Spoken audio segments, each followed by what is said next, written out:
ઉનાળાની ગરમીમાં લીંબુ સિકંજી ઠંડી ઠંડી એ પણ 2 મિનિટમાં. તો ચાલો જોઈ લઈએ એને બનાવવાની રેસિપી. હાય ફ્રેન્ડ્સ, હું છું કીર્તિસ કિચનમાં તમારું સ્વાગત કરું છું. એના માટે આપણે જોશે મેં અહીંયા 2 જાતના અલગ અલગ જીરું લઈ લીધું છે, 2 ચમચી એ પણ અલગ અલગ, અને 2 લીંબુ લઈ લીધા છે. તમે જે પ્રમાણે સિકંજી બનાવવાના હોય ને એ પ્રમાણે લઈ લેવાના. ગાર્નિશ માટે થોડા લીંબુની કટ લઈ લીધી છે અને ટૂંકમળિયા હોય ને એને 2 મિનિટ પહેલાં 2 કલાક પહેલાં પલાળી લીધા છે. એક ચમચી મરી અને 1 ચમચી સંચર પાવડર લઈ લીધો છે. હવે આપણે સિકંજીનો મસાલો બનાવી લઈશું. જે છે ને સિક્રેટ આ સિકંજીનો મસાલો છે. જો સિકંજીનો મસાલો તમે પરફેક્ટ બનાવશો ને તો તમારી સિકંજી બહુ જ સરસ બનીને તૈયાર થઈ જશે. તમે લીંબુ શરબત તો બનાવો જ છો, પણ ક્યારે આવી સિકંજી ટ્રાય કરી છે તો એકવાર જરૂર ટ્રાય કરજો. હવે આપણે લીંબુ શરબત બનાવીએ ને એ જ પ્રમાણે આપણે જેટલા ગ્લાસ આપણે બનાવવાના હોય ને એ પ્રમાણે લીંબુ શરબત બનાવી લેવાનું છે. પહેલાં આપણે તો આ રીતે પાણીની અંદર આપણે ખાંડ ઓગાળી લઈશું. જ્યારે આપણે લીંબુ શરબત બનાવીએ ત્યારે ખાંડ ઓગાળી છે ને એ રીતે.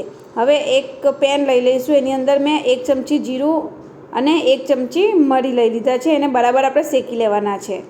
આ સિકંજી માટે બહુ જ સરસ મસાલો તૈયાર થઈ જાય છે. જે લાડી પર તમે બજારમાં પીવો છો ને સિકંજી, જ્યારે ગરમી હોય ત્યારે તમે આ રીતની સિકંજી બનાવીને છોકરાઓને કે ઘરમાં બધાને આપો ને તો લૂ પણ નથી લાગતી અને બહુ જ સરસ લાગે છે. તો એકવાર તમે જરૂર ટ્રાય કરજો. આ જીરું અને મળીને 2 મિનિટ માટે શેકી લેવાના છે. 2 મિનિટ શેકાઈ જાય ને એટલે સરસ સુગંધી આવવા લાગે એટલે આપણે જે બીજું એક વાટકીમાં 1 ચમચી જીરું લઈ લીધું હતું ને એને પણ આપણે, તમે જુઓ છો આ શેકાઈને સરસ તૈયાર થઈ ગયું છે અને સરસ સુગંધી પણ આવવા લાગી છે. એની સુગંધી આવવા લાગે ને પછી જ આપણે જે બીજી વાટકીમાં જીરું લઈ લીધું છે ને એને પણ આપણે અંદર એડ કરીશું. એટલે આ મસાલો છે ને આ રીતે બનાવવાનો હોય છે. અલગ અલગ જીરું શેકવાનું છે. 2 જીરું છે ને જોડે નથી શેકી લેવાનું. જે પ્રમાણે તમે મસાલો બનાવવાના હોય, જો તમે વધારે બનાવો ને તો પણ ચાલે. હવે બીજું જીરું આપણે આ રીતે નાખીએ પછી આપણે ખાલી 2 જ મિનિટ માટે ચમચી હલાવીને તરત જ આપણે ગેસ બંધ કરી દેવાનો છે. વધારે નથી શેકવાનું. હવે અહીંયા મેં થોડો જ મસાલો બનાવ્યો છે. તમારે વધારે બનાવવો હોય તમે એ પ્રમાણે એની માત્રા વધારી શકો છો. હવે આપણે એને ઠંડુ કરી લેવાનું છે. પછી મિક્સર જારમાં ગ્રાઇન્ડ કરીશું. જો તમે આ રીતે ગ્રાઇન્ડ કરી લેવાનું છે. પછી મેં એને સરસ છે ને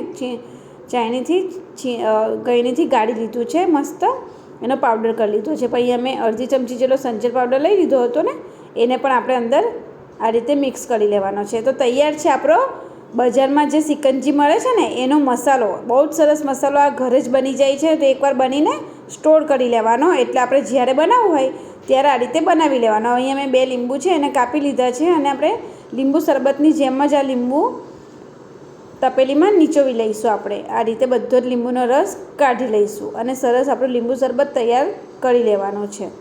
આ રીતે આપણે લીંબુ શરબત તૈયાર કરી લેવાનું છે અને પછી આપણે ફ્રીજમાં મૂકી રાખીએ. પછી જ્યારે પણ આપણે પીવાનું મન થાય ત્યારે તમે સિકંજી એને મસ્ત બનાવીને 2 જ મિનિટમાં એને સિકંજી તમે બનાવીને તૈયાર કરી શકો છો.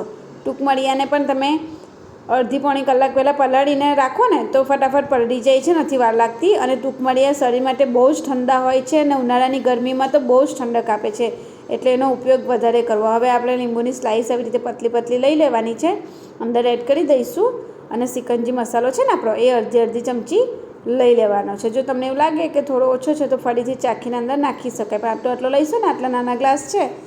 અને આપણે ટૂંકમળિયા લઈ લેવાના છે. બહુ જ સરસ લાગે છે સિકંજી. એકવાર જરૂર ટ્રાય કરજો. અમારા ઘરમાં તો બધાની ફેવરેટ છે. તમે પણ એકવાર બનાવશો ને તો તમને પણ બહુ જ ભાવશે. હવે આપણે જે લીંબુ શરબત બનાવ્યું છે ને એના અંદર આપણે એડ કરી દેવાનું છે આ રીતે. બસ આ રીતે એડ કરી દેવાનું. ફટાફટ બની જાય છે. સહેજ પણ વાર નથી લાગતી. ને આ ટૂંકમળિયાને તમે પલાળીને ફ્રીજમાં મૂકી રાખો ને તો પણ એ બગડતા નથી.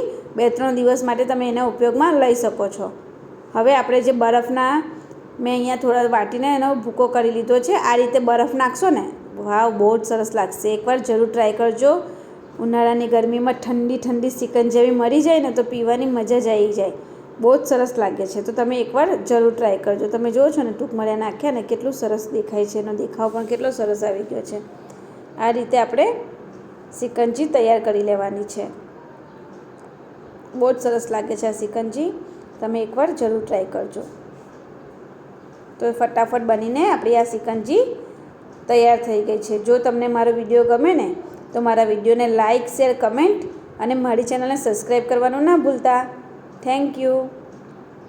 કેટલી સરસ આપણી સિકંજી આ તમે જુઓ છો ને બનીને તૈયાર થઈ ગઈ છે. બાય.